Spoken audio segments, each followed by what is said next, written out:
Good morning. My name is Steve Rittenberg. My pronouns are he and him. On behalf of this congregation, welcome to the Unitarian Universalist Church of Huntsville.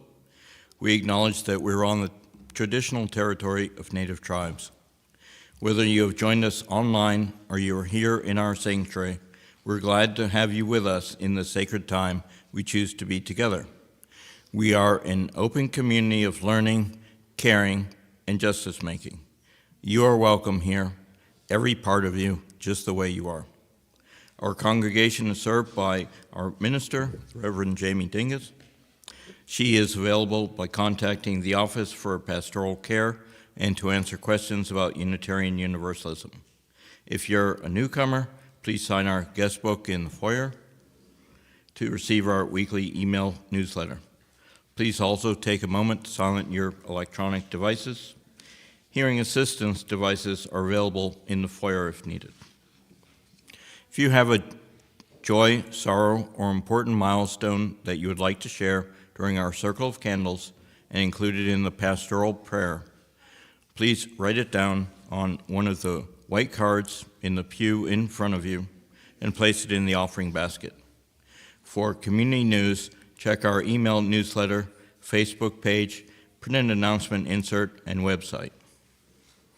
After our service, everyone is welcome to join us in the fellowship hall for coffee and snacks. Now I would like to invite Alexis to come up to ring the singing bowl to help us enter into the service more deeply.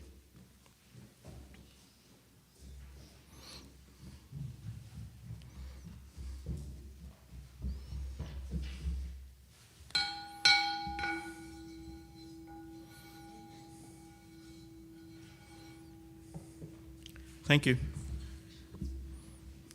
Finally, having gathered in a shared quest for truth, meaning, and purpose, let us light our chalice with these words by Jennifer McLaughlin.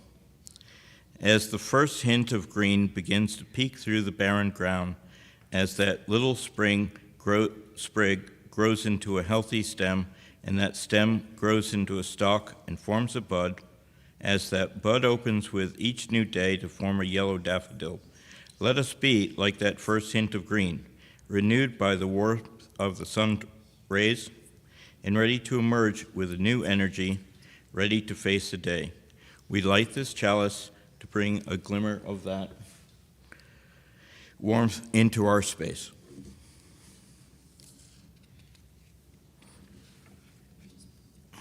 And now let us enter into this morning's service more deeply with our music for centering, followed by our thread song.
Good morning, friends.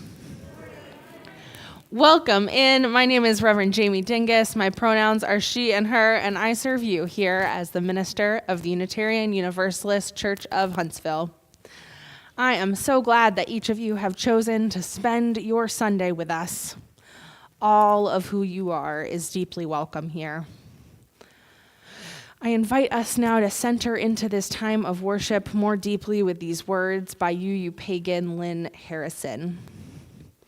Committed to respond to the call of a wounded world, we join together this day with loving hearts, hands, and minds. Embracing the interconnected web of water, air, and earth, we light a fire of sustaining hope, ever bright with love and justice. May we bring forth this day new wisdom, strength, and courage to create a new world, not of wealth, but of well-being, a world of new peace and abundance for all. As we give thanks for this earth, our shared and singular home, may we dedicate ourselves to its ongoing care, rising to the calls deep within us and all around us. May we respond today and always with courage and love. Come, let us worship this morning. And now let us sing together. Our opening hymn is number 44.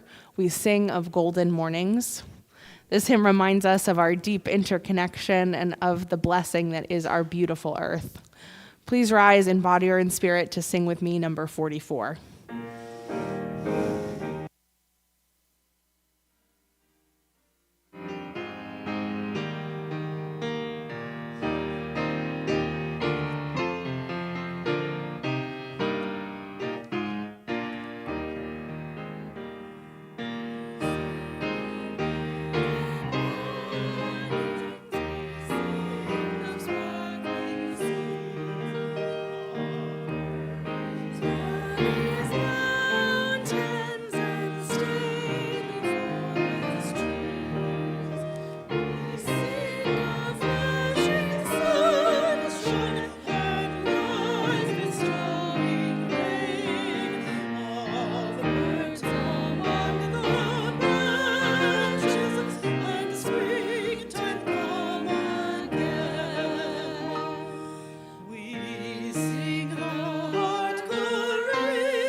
And each week following that first hymn, we remain risen in body and spirit, and we sing our doxology, and we turn towards one another then to speak our words of aspiration as words of promise. Let's sing our doxology.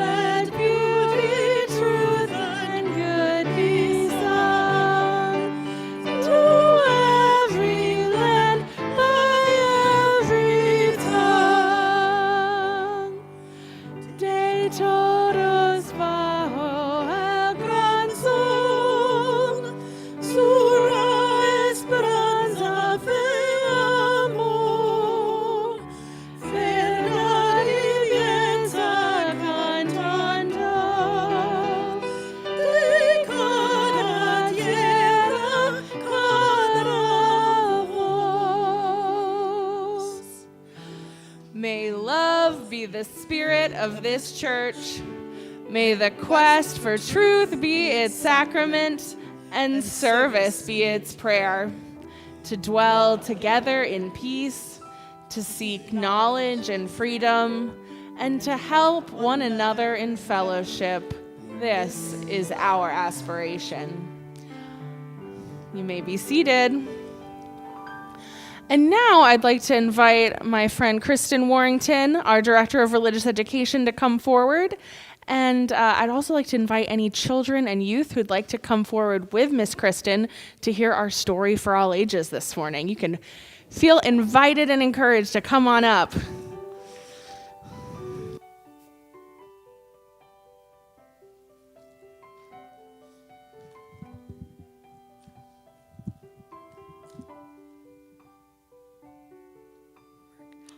Good morning, everybody. My name is Kristen. I'm the Director of Religious Education here at UUCH. My pronouns are she and her.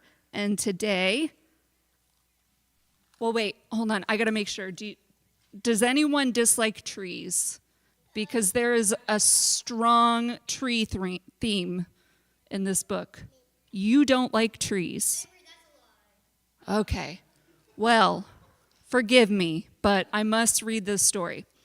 We have the tree lady because tomorrow is Earth Day. Yay! All right, so, and this is based on a true story. Hold on, let me find, the page. The Tree Lady, the true story of how one tree-loving woman changed a city forever by H. Joseph Hopkins. Catherine Olivia Sessions grew up in the woods of Northern California. She gathered leaves from oaks and elms. She collected needles from pines and redwoods, and she braided them together with flowers to make necklaces and bracelets. It was the 1860s, and girls from Kate's side of town weren't supposed to get their hands dirty, but Kate did. Kate listened well in school. She learned how to write and count. She remembered the poems and stories she read. But best of all, she liked studying wind and rain, muscles and bones, plants and trees, especially trees. Most girls, I'm pretty sure actually it was all girls, but I'll keep reading along. Most girls were discouraged from studying science, but not Kate. Kate felt the trees were her friends. She loved the way they reached toward the sky and how their branches stretched wide to catch the light. Not everyone felt at home in the woods, but Kate did. When Kate grew up, she left home to study science at college. She looked at the soil and insects through the microscope. No woman had ever graduated from the University of California with a degree in science, but Kate did. After graduation, Kate took a job in Southern California. When her boat docked in San Diego, she saw her new home was a desert town. Kate never thought she would live in a place without trees, but now she did. Kate began her job as a teacher. She was also the vice principal of the school. She missed studying science and was not sure she would stay on the job, but for 2 years she did. From her school, Kate could see the city park in the hills above town. It was called a park, but it didn't look like one. It was where people grazed cattle and dumped garbage. Most San Diegans didn't think trees could ever grow there, but Kate did. With Kate's love for the woods, she thought San Diego needed trees more than anything else. So she left teaching to become a gardener. She knew she had to plant trees that could live in a dry soil with lots and lots of sunshine. Her friends were terrified she would not be able to find trees like that. But she did. She became a tree hunter. She went all around down into Mexico to look for trees that looked like they liked hot, dry weather, steep hills and canyons. Not everyone knew just how to hunt for trees, but Kate did. Soon, Kate's trees were planted along streets, around schools, and in small parks and plazas all over the town. Most people didn't think a desert town could sustain so many trees, but that's right, Kate did. Then, in 1909, city leaders announced that a great fair called the Panama California Exposition was coming to San Diego in 1915. The fair would be held in the city park, which was now called Balboa Park. Kate felt that the park needed more trees, thousands and thousands of more. That was too many trees for Kate to plant by herself, but she knew lots of people could do it together, so she asked friends and volunteers. Those volunteers were not sure they could plant all those trees, but before long, they did. Really? Yeah, really. And when the fair opened, San Diego was ready. Millions of trees filled the park. The fair had so many visitors, it had to stay open 2 years instead of 1. People came from all around. The fair goers couldn't believe San Diego had such magnificent gardens. But thanks to Kate, it did. And the years after the fair, Kate was given many awards for her work, and people took to calling her the mother of Balboa Park. She continued gardening and planting trees until her death in 1940. Back then, few could have imagined that San Diego would become the lush, leafy city it is today. But all along, year after year, Catherine Olivia Sessions did. All right, now we will sing our children out to our classes. Thank you.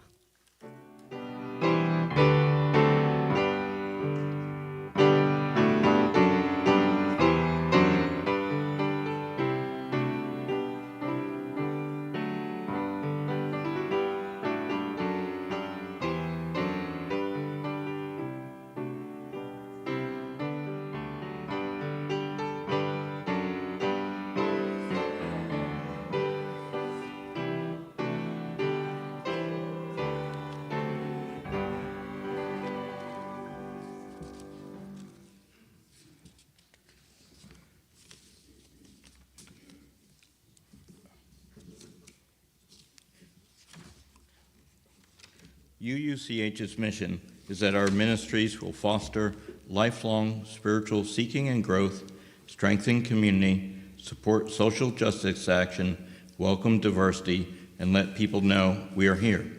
If you would like to support us with a monetary contribution, we would be grateful.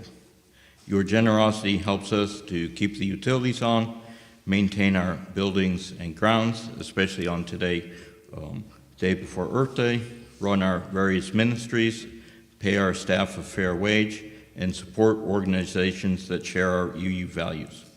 You can donate online using the QR code on your order of service, or you can put cash or check donations in the offering basket. Completed Circle of Candles cards should also be placed in the offering basket. You're invited to come forward during this time and quietly drop a stone into the bowl of water here next to the ramp in honor or memory of what you hold in your heart. It's through your generosity that we serve our mission here at UUCH. With gratitude, we now receive the offering.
Friends, will you join me now for a time of meditation, reflection, and prayer?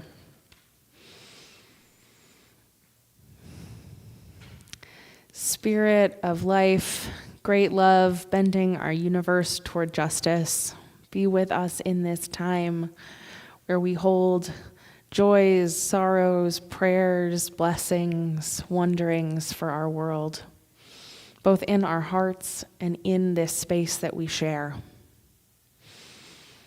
Our lives are joyful and bright with special occasions that must be shared and lifted up in community. This morning, Bridget lifts up that in spite of several health challenges, she's made it to birthday number 66 and is grateful and delighted to celebrate it with her husband. They ate cake and good food and listened to the piano duo Anderson and Rowe.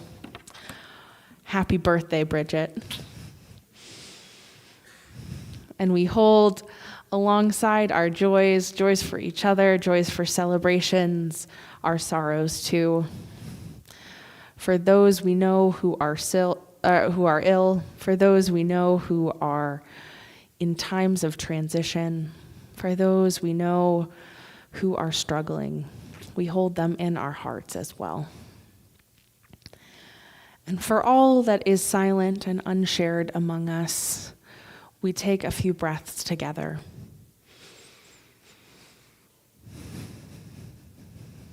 We claim that love and compassion is what knits us together into this community of care. We wish for a world transformed by our values of love and inclusion. And we say that for all of this and all of our lives, blessed be and amen. And we respond by singing meditation on breathing, number 1009 in your teal hymnal.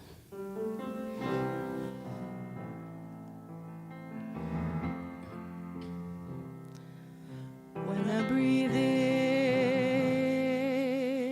I'll breathe in peace. When I breathe out, I'll breathe out love.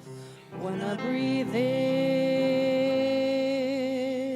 I'll breathe in peace. When I breathe out, I'll breathe out love. When I breathe in, breathe out. Breathe in, breathe out.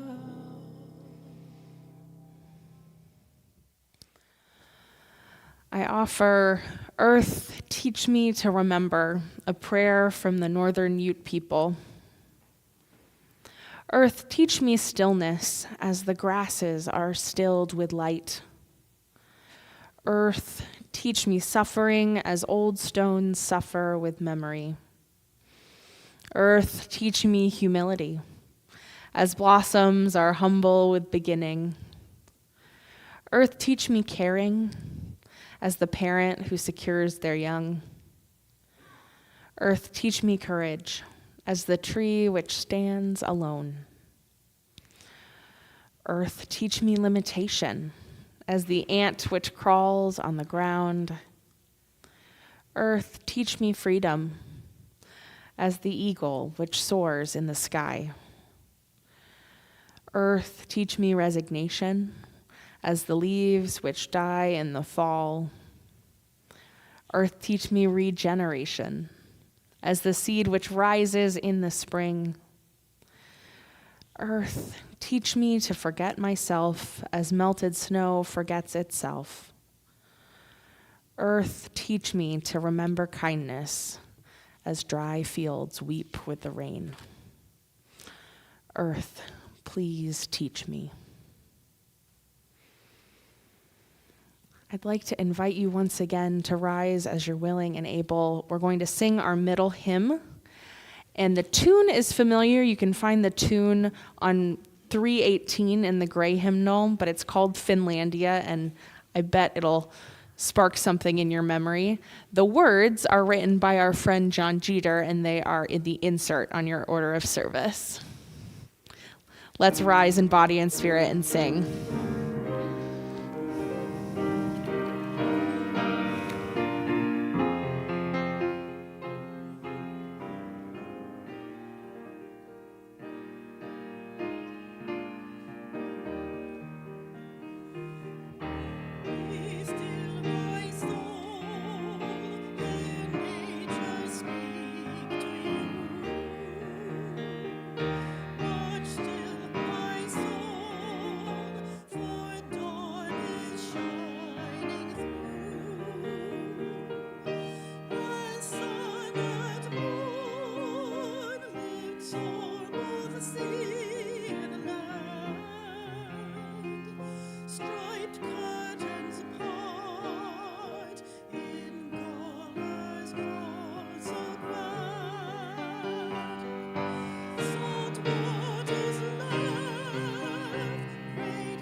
Thank you. You may be seated. Last year, when I attended my best friend's ordination at her UUCH in Los Angeles, California, I got to meet some of my West Coast colleagues. And over champagne and vegan tacos, I got to chatting with a minister I'd never met before. Trying to place him, I asked if we'd met at the previous year's General Assembly, the gathering of Unitarian Universalists from across the country. And he smiled and said, "No, I don't go to those conferences anymore. Actually, my family and I don't fly anywhere anymore because of the negative impact on the environment." I smiled and squeaked out a, "Wow, that's amazing, you're so committed," as I began to feel the guilt creep in about catching my own flight home the next day. And it got me thinking about what it could mean to truly remember the Earth. Since its founding in 1970, Earth Day has been honored each April as a time to celebrate our planet home for its beauty and value, to lift up the seriousness of the fight to stop climate change, and to remind each of us of our interdependence with the earth and all the beings and places on this earth. We say to one another that we love the earth, that we are so grateful for what it brings us and for holding us in this life. We paint blue-green blobs on our cheeks. We pick up the newest eco-invention, strip laundry detergent, or a foldable, reusable straw. We share interviews of Greta Thunberg, and we hope that maybe, somehow, some way, someone will finally do something. And in 50 years of Earth Day, each celebration has brought new hope and new fear and new battle cries. But in 50 years, not all that much, save for our rapidly changing climate, has indeed changed. Despite this yearly reminder, each year the climate has gotten worse and the speed of change has gotten faster. Headlines scream out, in the past 20 years, 19 of them have been the new hottest year ever recorded. Since 2010, we've seen exponential increases in CO2 emissions. Sea ice, a needed sign and source of cool on our Earth, has melted more and more each year. Water levels are rising, pollution is constant, and incidents of extreme deadly weather, like hurricanes and floods and fires and droughts, increase each year, and there is no end in sight. This is the doom and gloom of it, right? Animals and plants die and go extinct. In 2023, a variety of native to Alabama creatures, including 6 species of mussels and the bright yellow Bachman's warbler, went extinct. Coastal communities are already bearing the brunt of the climate crisis, with places like Tangier Island. It's a small coastal island off of Virginia that I used to visit as a child. It's lost 2/3 of its landmass, 67%, due to rising sea levels. And for all of us, the preeminence of microplastics and pollutants in our environment is devastating. Studies coming out of the World Wildlife Fund suggest that for most of us, adults living in the United States, we each consume enough microplastic each week to equal eating a credit card. The magnitude and rate of climate change and associated risks depend strongly on near-term mitigation and adaptation actions, and projected adverse impacts and related losses and damages escalate with every step of global warming. Which is to say, it is as bad as we think it is. It's worse, and without huge change from us, it's not slowing down. And today is Earth Day, and we thank the earth for what it teaches us and what it gives us, and we recommit in our hearts to advocating for the earth. And we wonder, when will we finally make a change? But before we can get to the when, we have to understand the why we struggle with this so much. For most of us, the knowledge and reality of climate change is not a new revelation. Scientists have publicly called attention to global warming since the term was coined in 1975. And the past 2 decades have brought regular and frankly terrifying reports of the inconvenient truth of it all. And yet, tell me if this describes you. I am fully aware that we are in the midst of a climate crisis. I personally recycle and I use cloth grocery bags and I try and do my part when it's convenient, and I know I don't do enough. And when I learn too much about climate change, I feel fearful or anxious or numb or hopeless or helpless, and I start to look away. Does this describe any of you? I described myself in this one. I think this describes many of us. We know there's a problem, we want to help, and we feel stuck in the gravity of the situation. Conservation scientist at UCLA, Dr. M. Sanjayan, speaks about this part of the problem. He suggests that we need to change the way we talk about climate change, that the doom and gloom messaging just isn't working. We seem to want to tune it out, and we're quite good at tuning it out. This fear, this guilt we know from psychology is not actually conducive to deep engagement. It's rather the opposite. Fear and guilt make people passive, because when I feel fearful or guiltful, I will withdraw from the issue and try to think about something else that makes me feel better, right? And with a problem this overwhelming, it's pretty easy to turn away and kick the can down the road. Someone else can deal with it, right? So Dr. Sanjayan is teaching that in order to help people feel like it's possible to address the climate crisis, we have to point to places where humans have already succeeded in addressing issues in the climate. He references the hole in the ozone layer as a good example. Is this a concept we're familiar with? There is a hole sort of in our ozone layer. In the 70s and 80s, researchers discovered that it was there, that ozone layer that protects the Earth from harmful radiation was rapidly thinning. And then in the late 80s and 90s, they figured out kind of why that was happening, and particularly a chemical culprit found in aerosol sprays and packing materials called chlorofluorocarbon. And then in the early 2000s, individuals, you and me, and companies and industries and international coalitions all decided to stop this use of these chlorofluorocarbon products.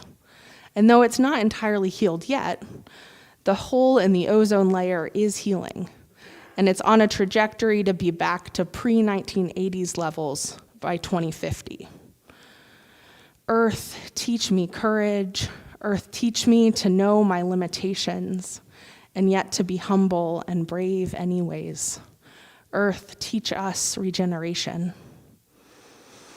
I wonder how you feel now after hearing that story, how it feels in your bones in comparison to my deluge of things that are going wrong, right? You might have felt anxious before, but this story of how humans band together to solve the problem, one problem, the hole in the ozone layer, might help you feel a little calmer. It might help to remind you that change still is possible. I say it heals us to remember that we do have power here. I say it heals us to acknowledge that climate change is too big and too terrifying for us to think about all the time, but it's too important and too urgent for us to think about none of the time. As human beings, our psychology struggles in the face of big problems like climate change. It's too large, too ambiguous, and the threat is always looming, and so it becomes so easily pushed out of sight. We aren't bad people for struggling with that natural part of our human psychology. But the fear and the guilt and the overwhelm, none of it can be an excuse to keeping our eyes closed and to keep looking away. Despite the fear of it all, each of us can do small things in the fight for climate change. You know this list too, right? You can reduce your personal energy consumption. You can turn off the lights and the electronics when not in use. You can opt for renewable energy when you can, switching to solar or wind power. You can minimize your car usage, walking and biking and carpooling. You can even take fewer flights, maybe, even if you aren't able to stop flying entirely. We can all work to minimize our trash waste and to reuse and recycle and share our resources over and over again. And we can incorporate sustainability into our eating practices and our shopping practices, opting for local and plant-based whenever we can. And even more importantly than our small lifestyle shifts, there are things we can do to help the collective effort. We can stay informed about the climate crisis, even when it's scary and anxiety-producing to do so. We can join coalitions and work for climate-positive legislation. We can vote for people and policies that keep our Earth safe and healthy. And we can develop and tell true stories of how humans have been able to turn the tide around when it comes to climate change. When we tell these stories, we can all remember that the fight is not over yet, and we still have a chance to turn some of this around. Each of us can do small things in the fight for climate change, and it's only by doing those small things and encouraging each other to do the same that we have a shot here, that we might heal, and that the earth might heal.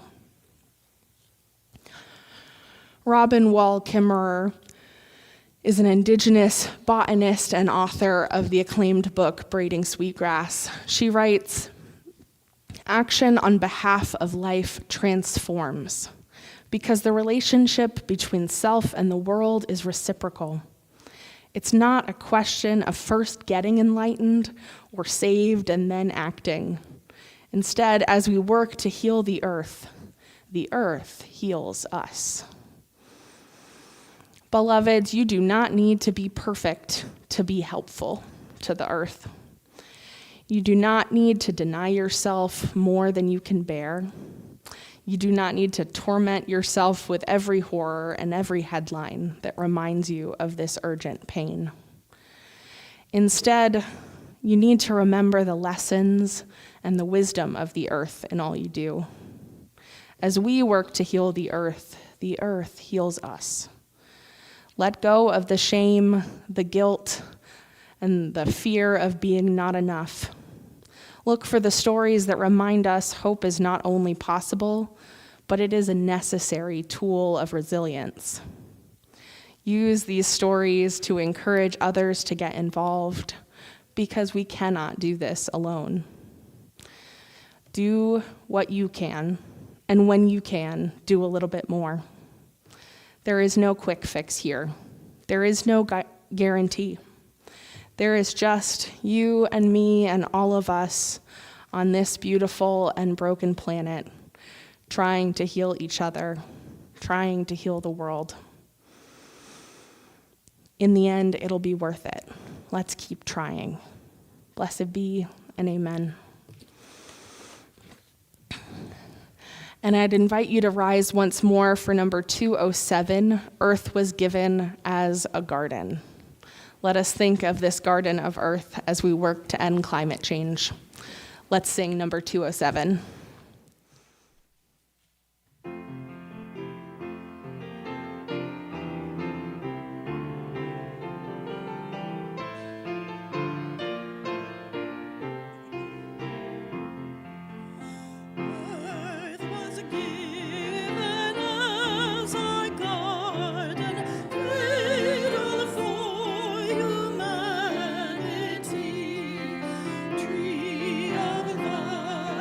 Tree of knowledge, place for our discovery.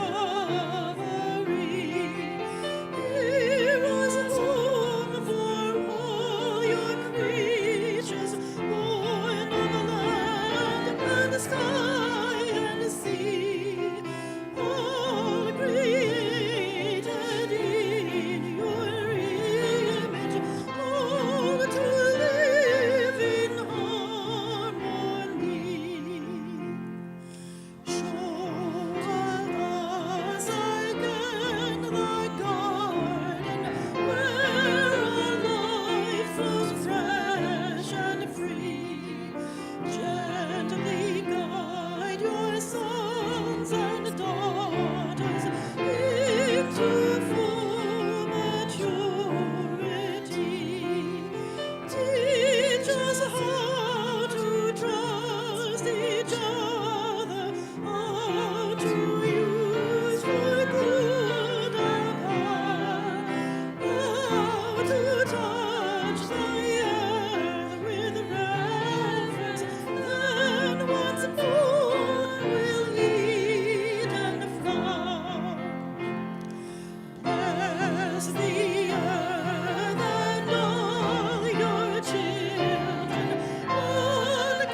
Let us now take a moment to extinguish our chalice with these words by what it says on my phone. By the Reverend Sam Trumbore. Go forth in simplicity, find and walk the path that leads to compassion and wisdom, that leads to happiness, peace, and ease. Welcome the stranger and open your heart to a world in need of healing. Be courageous before the forces of fate. Hold and embody a vision of the common good that serves the need of all people.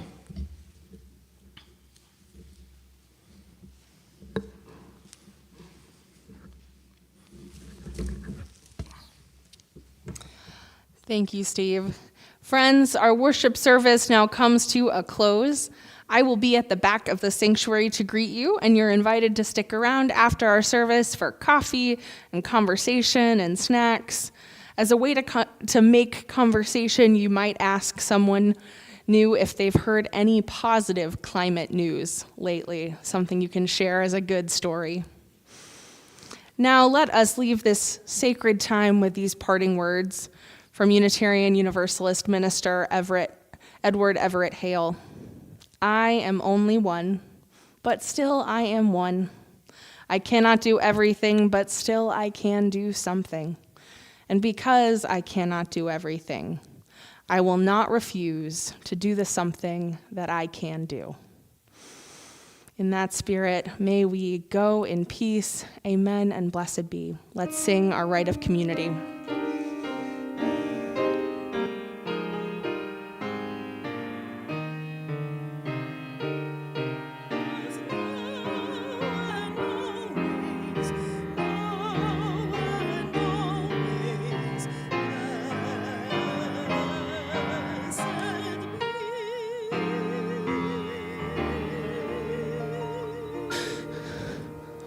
Blessed be, amen, and go in peace.